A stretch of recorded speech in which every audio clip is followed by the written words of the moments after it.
Hello दोस्तों, नमस्कार। स्वागत है आपका हमारे यूट्यूब चैनल देवभूमि स्टडी पॉइंट में। अब दोस्तों, आप सभी भाई बंधु कैसे हैं? मैं उम्मीद करता हूं दोस्तों कि आप लोगों की आर की जो तैयारी है वह अच्छी खासी आगे बढ़ रही होगी। अब दोस्तों, मैं इसी के रिगार्डिंग आपके साथ डिस्कस करने वाला हूं जीएस का ये प्रैक्टिस सेट, जिसमें दोस्तों हम लोग देखेंगे 50 जीएस के महत्वपूर्ण प्रश्नों को। और दोस्तों, ये सभी प्रश्न मैंने यूकेपीएससी और यूके परीक्षाओं में जो पहले पूछे गए हैं उन्हीं से दोस्तों मैंने इन सभी प्रश्नों को उठाया हुआ है। अब दोस्तों, आप लोगों ने जो भी अपने सिलेबस के अकॉर्डिंग पढ़ाई करी है, अब आप लोगों ने चेक करना है दोस्तों कि आप लोग इन क्वेश्चंस को कितना कर पा रहे हैं। और अगर दोस्तों आप लोग इसमें 40+ स्कोर कर जाते हैं तो दोस्तों आप लोग ये मान के चलिएगा कि आपकी तैयारी बेहतर है और अच्छी खासी आगे बढ़ रही है। वहीं दोस्तों, अगर आप लोगों को अन्य प्रैक्टिस सेट भी लगाने हैं, चाहे दोस्तों वह जीएस के हों या फिर उत्तराखंड के, तो दोस्तों आप मेरे चैनल की प्लेलिस्ट के माध्यम से जा करके आसानी से दोस्तों आप वहां पर इन सभी वीडियोस को लगा सकते हैं। बाकी दोस्तों, मैं लिंक डिस्क्रिप्शन बॉक्स में भी शेयर कर दूंगा, आप लोग वहां जा करके भी उन सभी वीडियोस को चेक कर सकते हैं। अब दोस्तों, अगर आप लोगों को ये वीडियो और कंटेंट इन्फॉर्मेटिव लगता है तो दोस्तों वीडियो को लाइक करें, चैनल को जरूर सब्सक्राइब कर लीजिएगा। प्रारंभ करते हैं दोस्तों। पहला प्रश्न हमारा, निम्न में से कौन सा युग्म सुमेलित नहीं है? तो इन चार में से कौन सा एक युग्म सुमेलित नहीं है दोस्तों आप लोगों ने बताना है। तो दोस्तों इसका बिल्कुल राइट आंसर हो जाएगा ऑप्शन डी, राज्यपाल की नियुक्ति। दोस्तों जो ऑप्शन डी है हमारा, यह युग्म दोस्तों सुमेलित नहीं है।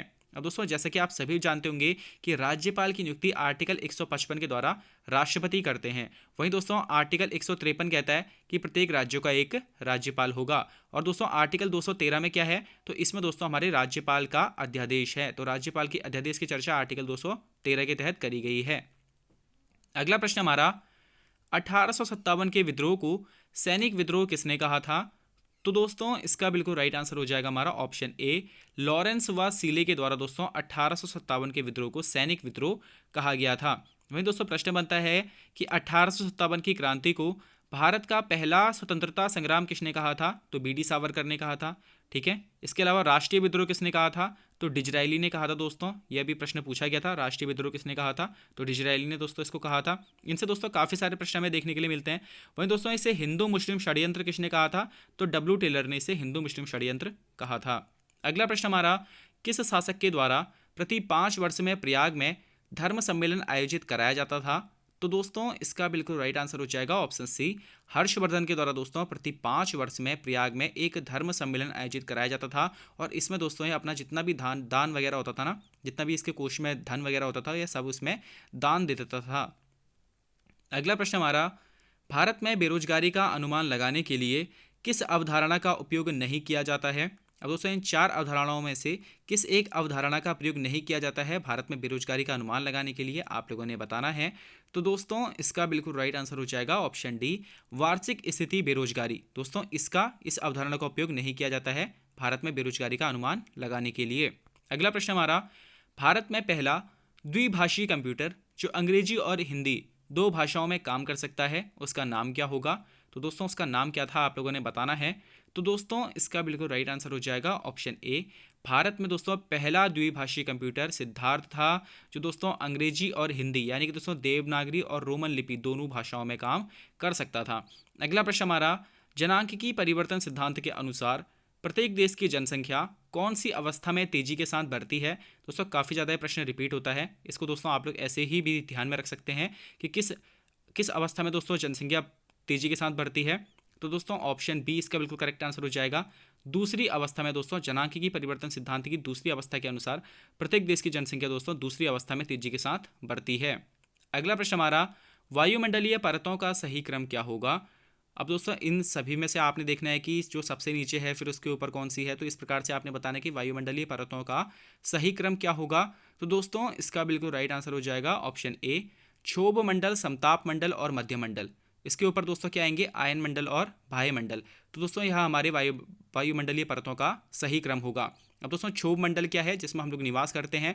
ठीक है, समस्त मौसम संबंधी घटनाएं हमें कहाँ देखने के लिए मिलेंगी, तो क्षोभ मंडल में देखने के लिए मिलेंगी। समताप मंडल दोस्तों आप लोग ध्यान में रख सकते हैं कि जो समताप मंडल है हमारा, यहाँ पर दोस्तों वायुयान उड़ाने की आदर्श दशा पाई जाती है। यह प्रश्न भी काफ़ी ज़्यादा पूछा जाता है। अगला प्रश्न हमारा, नवरत्न परिषद का संबंध किससे है? अब दोस्तों इन चारों में से आपने बताना कि नवरत्न परिषद का संबंध किससे है। तो दोस्तों इसका बिल्कुल राइट आंसर हो जाएगा ऑप्शन सी, चंद्रगुप्त द्वितीय, यानी कि दोस्तों चंद्रगुप्त विक्रमादित्य के समय पे क्या हुआ था कि नवरत्न परिषद को प्रारंभ कराया गया था। और इसके बाद दोस्तों अकबर के समय में भी हमें नवरत्न देखने के लिए मिलते हैं। और दोस्तों एक प्रश्न बनता है हमारे उत्तराखंड के परिप्रेक्ष्य में कि उत्तराखंड के किस राजा के दरबार में नवरत्न विराजते थे। दोस्तों आपने ध्यान में रखना है कि फतेह शाह के दरबार में नवरत्न विराजते थे। अगला प्रश्न हमारा, प्रयाग स्तंभ अभिलेख इनमें से किससे जुड़ा है। तो दोस्तों आप सभी जानते होंगे कि प्रयाग स्तंभ अभिलेख, इसको दोस्तों प्रयाग प्रशस्ति अभिलेख की भी बोला जाता है, और यह दोस्तों समुद्रगुप्त का है। ऑप्शन डी बिल्कुल इसका करेक्ट आंसर हो जाएगा।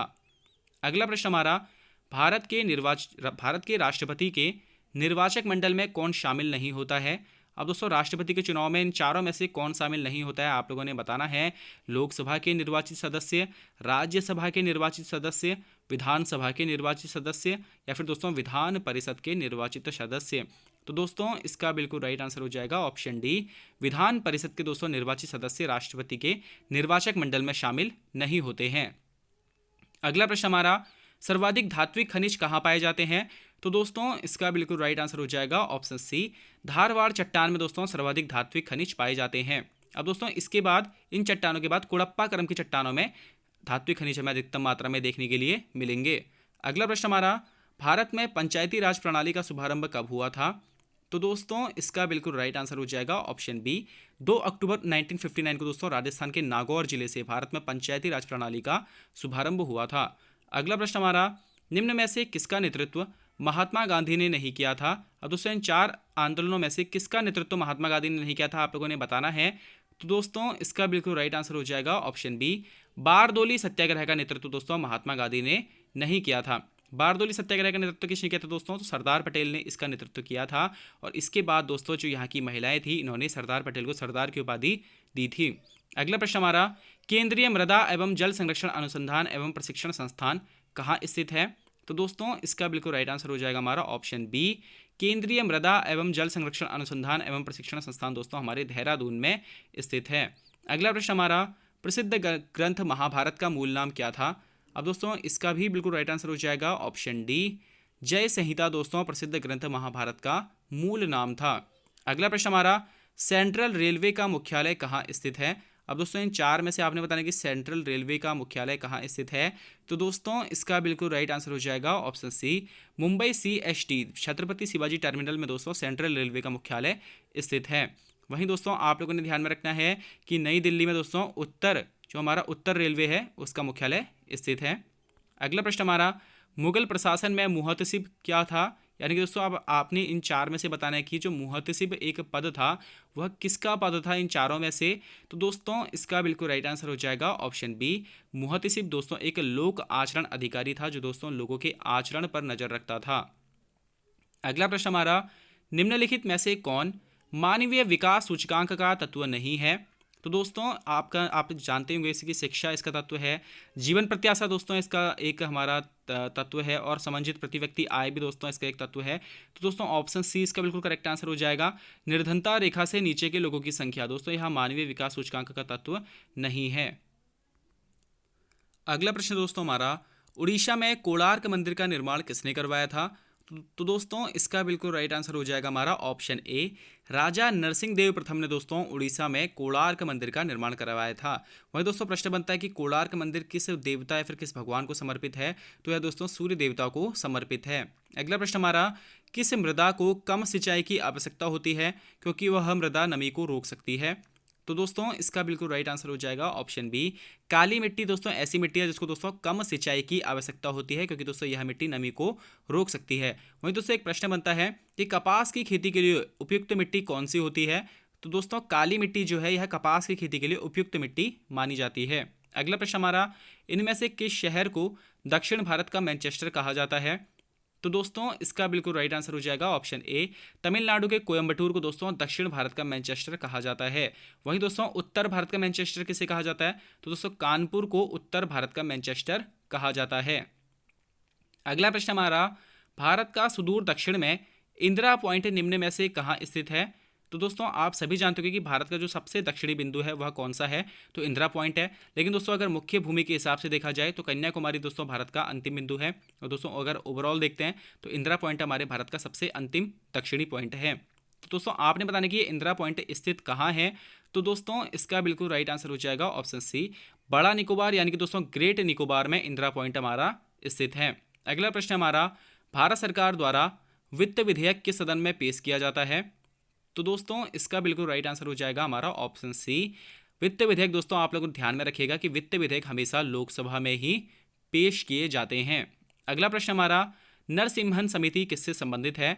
अब दोस्तों आप लोगों ने ध्यान में रखना है कि जो नरसिम्हन समिति है इसका गठन दोस्तों वर्ष 1991 में हुआ था और यह दोस्तों बैंकिंग क्षेत्र के सुधार से संबंधित है। ऑप्शन डी इसका बिल्कुल करेक्ट आंसर हो जाएगा।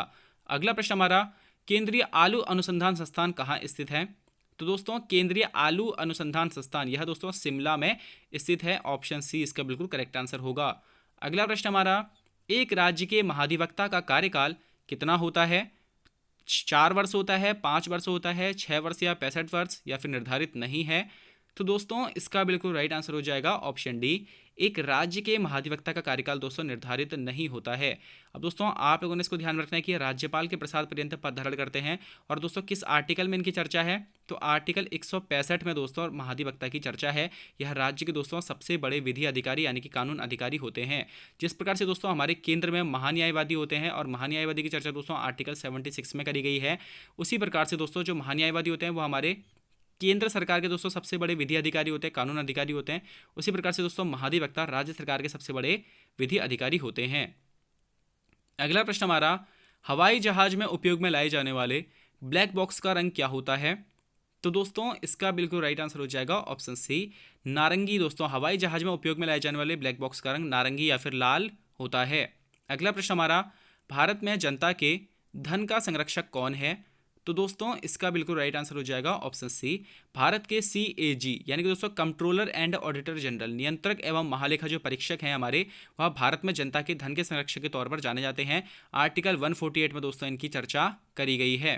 अगला प्रश्न दोस्तों हमारा, विंडोज ऑपरेटिंग सिस्टम में कंप्यूटर से किसी फाइल को स्थायी रूप से हटाने के लिए कौन सी कुंजी दबानी चाहिए। अब दोस्तों आपने इस प्रश्न को भली भांति पढ़ना है और फिर इसका जवाब देना है कि विंडोज ऑपरेटिंग सिस्टम में दोस्तों कंप्यूटर से किसी भी अगर फाइल को हम लोगों ने परमानेंटली हटाना है तो हम कौन सी कुंजी दबाएंगे। तो दोस्तों इसका बिल्कुल राइट आंसर हो जाएगा option D, shift plus delete दोस्तों दबाने से हम उसको हटा सकते हैं। अगला प्रश्न हमारा, भारत में वित्तीय विकेंद्रीकरण की दिशा में सर्वप्रथम महत्वपूर्ण कदम उठाने का श्रेय किसको जाता है। तो दोस्तों इसका बिल्कुल राइट आंसर हो जाएगा ऑप्शन डी, लॉर्ड मेयो को दोस्तों भारत में वित्तीय विकेंद्रीकरण की दिशा में सर्वप्रथम महत्वपूर्ण कदम उठाने का श्रेय जाता है। वहीं दोस्तों आपने ध्यान में रखना है कि भारत में सबसे पहली जनगणना लॉर्ड मेयो के काल में ही हुई थी। अगला प्रश्न हमारा, 2011 जनगणना के अनुसार निम्न में से किस राज्य में अनुसूचित जाति की जनसंख्या का सबसे अधिक प्रतिशत है। तो दोस्तों इसका बिल्कुल राइट आंसर हो जाएगा हमारा ऑप्शन डी, हिमाचल प्रदेश में दोस्तों अनुसूचित जाति की जनसंख्या का सबसे अधिक प्रतिशत है। वैसे दोस्तों अगर देखा जाए ओवरऑल तो पंजाब में दोस्तों अनुसूचित जाति की जनसंख्या का सबसे अधिक प्रतिशत है। उसके बाद दोस्तों हिमाचल प्रदेश था, फिर दोस्तों पश्चिम बंगाल, उसके बाद उत्तर प्रदेश और फिर दोस्तों हरियाणा। आपने दोस्तों 4 से 5 के क्रम में ध्यान में रखने हैं। अब पहला दोस्तों कम पूछा जा रहा है और दूसरा, तीसरा, चौथा, पांचवा यह दोस्तों अधिकतम हमारे पूछे जा रहे हैं। अगला प्रश्न हमारा, विभागीय प्रणाली का जनक किसे कहा जाता है। दोस्तों विभागीय प्रणाली यानी कि पोर्टफोलियो सिस्टम का दोस्तों जनक किसको बोला जाता है, आप लोगों ने बताना है। तो दोस्तों इसका बिल्कुल राइट आंसर हो जाएगा ऑप्शन बी, लॉर्ड कैनिंग को दोस्तों विभागीय प्रणाली यानी कि पोर्टफोलियो सिस्टम का जनक कहा जाता है। दोस्तों इसका दोस्तों इसने क्या करते कि लॉर्ड कैनिंग के द्वारा विभागीय प्रणाली लागू करी गई थी 1861 में। अगला प्रश्न हमारा, किस वर्ष भारत के उच्चतम न्यायालय ने ट्रांसजेंडर को तीसरे लिंग के रूप में मानने के लिए निर्णय पारित किया है। तो दोस्तों इसका बिल्कुल राइट आंसर हो जाएगा हमारा ऑप्शन बी। दोस्तों हमारे सुप्रीम कोर्ट ने 2014 में ट्रांसजेंडर को दोस्तों तीसरे लिंग के रूप में मानने के लिए निर्णय पारित किया था। अगला प्रश्न हमारा, राजीव गांधी राष्ट्रीय भूजल प्रशिक्षण एवं शोध संस्थान कहाँ स्थित है। तो दोस्तों इसका बिल्कुल राइट आंसर हो जाएगा ऑप्शन सी, रायपुर में दोस्तों राजीव गांधी राष्ट्रीय भूजल प्रशिक्षण एवं शोध संस्थान स्थित है। अगला प्रश्न हमारा, किन विटामिनों की मात्रा मुर्गियों के भोजन में अधिक रखी जाती है। अब दोस्तों इसका भी बिल्कुल राइट आंसर हो जाएगा ऑप्शन बी, विटामिन ए व के। दोस्तों ऐसे विटामिन है जो कि मुर्गियों के भोजन में अधिक रखी जाती है जिसकी वजह से मुर्गियां बीमार कम पड़ती हैं। अगला प्रश्न हमारा, पर्यावरण के संरक्षण तथा सुधार हेतु पर्यावरण संरक्षण अधिनियम कब पारित किया गया था। तो दोस्तों इसका बिल्कुल राइट आंसर हो जाएगा ऑप्शन डी। 1986 में दोस्तों पर्यावरण संरक्षण अधिनियम पारित किया गया था। वही दोस्तों विश्वेश्वर दत्त सकलानी को भी वृक्ष मित्र पुरस्कार से कब सम्मानित किया गया था? तो 1986 में ही किया गया था। आप लोग दोस्तों उससे भी इसे रिलेट कर सकते हैं। अगला प्रश्न हमारा, सामान्यतः मार्श गैस को क्या कहा जाता है? तो दोस्तों इसका बिल्कुल राइट आंसर हो जाएगा ऑप्शन ए। मीथेन को दोस्तों सामान्यतः मास गैस भी कहा जाता है। मास गैस को दोस्तों मीथेन भी कहा जाता है। अब देखिए दोस्तों, जो मीथेन है यह एक ग्रीन हाउस गैस भी है, ठीक है। बाकी दोस्तों गोबर गैस जो संयंत्र होता है उसमें भी दोस्तों यह 60 से 70% में मीथेन ही प्राप्त होती है। अगला प्रश्न हमारा, निम्न में से किसने अल हिलाल नामक समाचार पत्र प्रारंभ किया था? तो दोस्तों इसका बिल्कुल राइट आंसर हो जाएगा ऑप्शन डी। मौलाना अबुल कलाम आज़ाद ने दोस्तों अल हिलाल नामक समाचार पत्र प्रारंभ किया था। अब दोस्तों जो मौलाना अबुल कलाम आज़ाद थे, आपने इनके बारे में ध्यान में रखना है कि हमारे स्वतंत्र भारत के मंत्री, पहले मंत्रिमंडल के शिक्षा मंत्री थे, ठीक है, मौलाना अबुल कलाम आज़ाद। अगला प्रश्न हमारा, 2011 जनगणना के अनुसार निम्न में से किस राज्य में न्यूनतम लिंगानुपात अंकित किया गया था?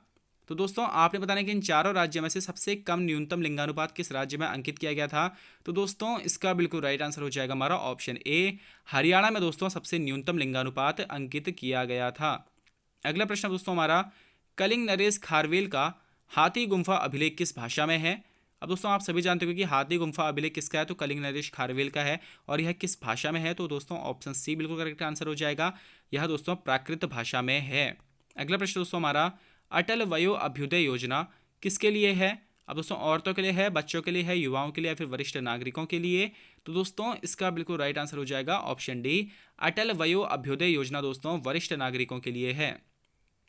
अगला प्रश्न हमारा, किस संवैधानिक संशोधन अधिनियम द्वारा भारत के संविधान से राज्य प्रमुख या उपराष्ट्र प्रमुख शब्दों का लोप कर दिया गया था? तो दोस्तों इसका बिल्कुल राइट आंसर हो जाएगा ऑप्शन बी। 7वें दोस्तों संविधान संशोधन अधिनियम के द्वारा भारत के संविधान से दोस्तों राज्य प्रमुख और उपराष्ट्र प्रमुख शब्दों का लोप कर दिया गया था। अगला प्रश्न हमारा, सुप्रीम कोर्ट के किस मुख्य न्यायाधीश ने सर्वप्रथम भारत के राष्ट्रपति के कार्यों को संपादित किया था? तो दोस्तों ऐसे आपने बताने सुप्रीम कोर्ट के मुख्य न्यायाधीश जिन्होंने सबसे पहली बार भारत के राष्ट्रपति के कार्यों के राष्ट्रपति के तौर पर दोस्तों काम करा था। तो दोस्तों इसका बिल्कुल राइट आंसर हो जाएगा ऑप्शन सी। एम हिदायतुल्ला दोस्तों हमारे ऐसे न्यायाधीश थे जिन्होंने भारत के राष्ट्रपति के कार्यों को भी संपादित किया था, और यह ऐसा करने वाले प्रथम हमारे मुख्य न्यायाधीश थे। अगला प्रश्न हमारा, बेलाडीला किस खनिज के लिए प्रसिद्ध है? अब दोस्तों ये खान काफ़ी ज़्यादा प्रश्न इससे बनता है, हमारे ये खान काफ़ी ज़्यादा पूछी जाती है। दोस्तों सबसे पहले तो आपने ध्यान में रखना है कि जो बेलाडीला खान है यह छत्तीसगढ़ राज्य में स्थित है, और यह दोस्तों लौह अयस्क के लिए प्रसिद्ध है, और यह एशिया की सबसे बड़ी लोहे की खान है। तो ऑप्शन डी दोस्तों इसका बिल्कुल करेक्ट आंसर हो जाएगा। अगला प्रश्न हमारा, सूचना का अधिकार है। अब दोस्तों राइट टू इन्फॉर्मेशन यानी कि दोस्तों हमारा जो सूचना का अधिकार है वह हमारा किस प्रकार का अधिकार है, आप लोगों ने बताना है। तो दोस्तों इसका बिल्कुल राइट आंसर हो जाएगा ऑप्शन बी। सूचना का अधिकार दोस्तों हमारा एक मूल अधिकार है। ऑप्शन बी बिल्कुल करेक्ट आंसर हो जाएगा। और दोस्तों आर्टिकल 19 के ए में दोस्तों इसको रखा गया है। अगला प्रश्न हमारा, विश्व कप 2023 में प्लेयर ऑफ द टूर्नामेंट का अवार्ड किसे मिला था? अब दोस्तों आप सभी ने विश्व कप 2023 से बनने वाले सभी प्रश्नों को दोस्तों एक बार देख लेना है, क्योंकि दोस्तों अभी विश्व कप हमारे इंडिया में ही हाल ही में संपन्न हुआ है, और इंडिया दोस्तों रनर अप इसमें रहा था। तो दोस्तों इससे हमें प्रश्न देखने के लिए जरूर मिलेंगे, तो आप लोग इसको जरूर तैयार कर लीजिएगा। अब दोस्तों प्रश्न है आपका कि प्लेयर ऑफ द टूर्नामेंट का अवार्ड किसे मिला था? तो दोस्तों इसका बिल्कुल राइट आंसर हो जाएगा ऑप्शन सी। विराट कोहली को दोस्तों प्लेयर ऑफ द टूर्नामेंट का अवार्ड मिला था। वहीं दोस्तों एक प्रश्न बन सकता है कि वनडे क्रिकेट में सचिन तेंदुलकर को पीछे कर सर्वाधिक शतक लगाने का रिकॉर्ड किसके नाम पर आ गया है? तो दोस्तों विराट कोहली के नाम पर आ गया है। और वहीं दोस्तों आपसे प्रश्न पूछा सकता है कि वर्ल्ड कप 2023 के फाइनल में मैन ऑफ द मैच कौन रहा था? तो ट्रेविस हेड दोस्तों मैन ऑफ द मैच उसमें रहा था। अगला प्रश्न हमारा, कौन सा कर ग्राम पंचायत द्वारा लिया जाता है? अब दोस्तों आप सभी जानते हो कि ग्राम पंचायतों को कुल 29 विषयों पर कानून बनाने का अधिकार है, और नगर पंचायतों को दोस्तों कुल हमारे 18 विषयों पर कानून बनाने का अधिकार है। अब दोस्तों इसमें से आपने बताना कि इन 4 टैक्स में से कौन सा टैक्स ग्राम पंचायत के द्वारा लिया जाता है? तो दोस्तों इसका बिल्कुल राइट आंसर हो जाएगा ऑप्शन सी। स्थानीय मेलों पर कर दोस्तों ग्राम पंचायतों के द्वारा लिया जाता है। अगला प्रश्न हमारा, स्मार्ट सिटी मिशन की शुरुआत किस वर्ष में हुई थी? तो दोस्तों इसका बिल्कुल राइट आंसर हो जाएगा हमारा ऑप्शन डी। वर्ष 2015 में दोस्तों स्मार्ट सिटी मिशन की शुरुआत करी गई थी। इसके तहत दोस्तों भारत में 100 स्मार्ट सिटी बनाने का लक्ष्य रखा गया है। अगला प्रश्न हमारा, निम्नलिखित घटनाओं का सही अनुक्रम क्या होगा? यानी कि दोस्तों सबसे पहले कौन सी घटना हुई, उसके बाद कौन सी हुई, उसके बाद कौन सी हुई, इस प्रकार से दोस्तों आपने इन चारों घटनाओं का सही अनुक्रम बैठाना है। तो दोस्तों इसका बिल्कुल राइट आंसर क्या हो जाएगा, ऑप्शन बी 3412। यानी कि दोस्तों सबसे पहले कांग्रेस की स्थापना हुई थी 1985 में। फिर दोस्तों मार्ले मिंटो सुधार अधिनियम कब आया था, 1909 में आया था। उसके बाद दोस्तों साइमन कमीशन कब आया था, तो 1928 में आया था। और फिर दोस्तों भारत छोड़ो आंदोलन 1942 में हुआ था। तो यह हमारा सही अनुक्रम हो जाएगा। और दोस्तों आज का हमारा अंतिम प्रश्न है, निम्न में से किसके द्वारा दास प्रथा का अंत किया गया था। तो दोस्तों इसका बिल्कुल राइट आंसर हो जाएगा ऑप्शन बी, लॉर्ड एलन के द्वारा दोस्तों वर्ष 1843 में दास प्रथा का अंत किया गया था। वहीं दोस्तों सती प्रथा का अंत किसने किया था, तो विलियम बेंटिंग ने दोस्तों राजा राम मोहन राय के प्रयासों से वर्ष 1829 में हमारा सती प्रथा का अंत किया था। वहीं दोस्तों स्थायी बंदोबस्त लॉर्ड कॉर्नवालिस के द्वारा वर्ष 1893 में लागू किया गया था। और डलहौजी के समय में दोस्तों हमारे भारत में पहली ट्रेन चली थी। अब दोस्तों आप लोग बताइएगा कि आपका स्कोर इसमें क्या रहा है। और अगर दोस्तों आप लोगों को कोई वीडियो और कंटेंट इन्फॉर्मेटिव लगता है तो दोस्तों वीडियो को लाइक करके चैनल को जरूर सब्सक्राइब कर लीजिएगा। वही दोस्तों आप लोगों को दोस्तों आपकी आगामी परीक्षाओं के लिए हार्दिक बधाई शुभकामनाएं देते हुए मैं अपनी वाणी को विराम देता हूं दोस्तों। धन्यवाद।